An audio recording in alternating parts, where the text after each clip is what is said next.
Good morning, everybody.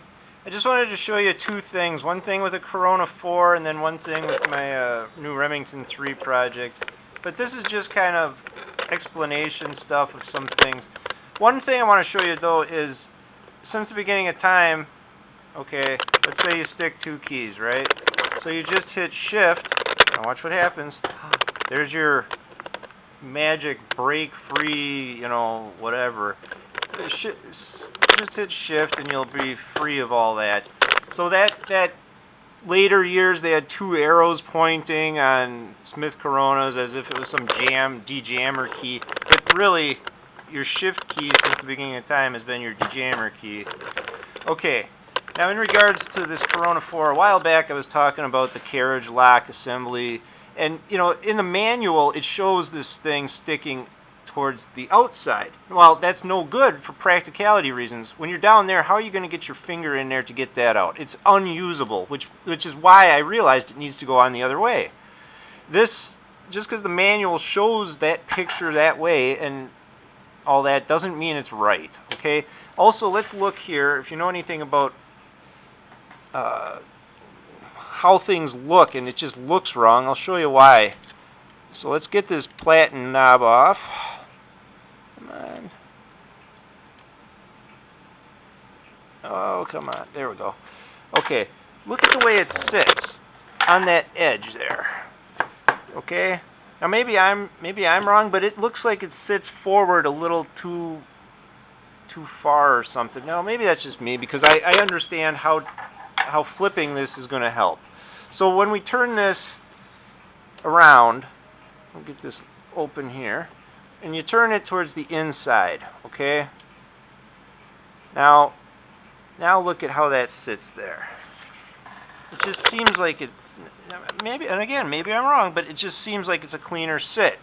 Now this is going to function just fine both ways, so I'm sure this is like the battle since the beginning of time, but now we put the platen knob back on after it's been turned towards the inside, right?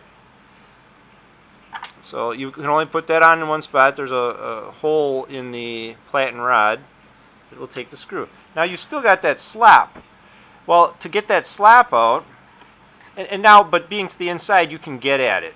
But let's get that slap out of the rod. So you loosen up your two screws that hold the platen rod. Okay. And we pull that tight, or push that in, whatever. The left platen knob will pull out to make you get out of ratchet action and all that. So that's what I did. I pulled that out. And in doing that, it pulled that into the right specs or whatever. Okay, so you tighten this back down. You could have pulled that out at that end and pushed this end in right to whatever, but you gotta have a steady hand for this. Okay, so you tighten that back down, and now let's push this rod in. Okay, so now you can do that. It'll still do all this that you want it to. It stops right there on the stop. Here, lays nice on that edge. You can go all the way back with it if you choose to, and it'll stop. It just works better. It's functional. It's better functionality. But anyway, that's not what the picture shows. But that's how I'm setting mine because it's just more practical. It doesn't get in the way of anything there. It's more user friendly. Anyway, that's how you do that to a Corona 4. I use it that way. It seems that every picture you look at, there's only one other guy that's doing it that way. But it doesn't mean we're right. It's just the way you can actually use it. Now the other thing I noticed about these videos with this Remington 3, now I haven't done anything except take it off the baseboard. It needs, a lot of attention. But unlock the carriage assembly. That's the same as the 1s and 2s. You got that push-pull platen knob thing, like that, and you lock it in. Okay, so what I wanted to show you, though, was in the back. On the 3s, they made this ridiculous little tail. And I was studying what that could be because it's so stupid. And some people have it. Everybody's got these on the internet that I saw. They're still all stuck to the board. Well, I don't want to be stuck to the board. That's half the point of replacing the feet, is so that I don't stay stuck to a board. I want to be able to set it on the tabletop, use it without that ridiculous board.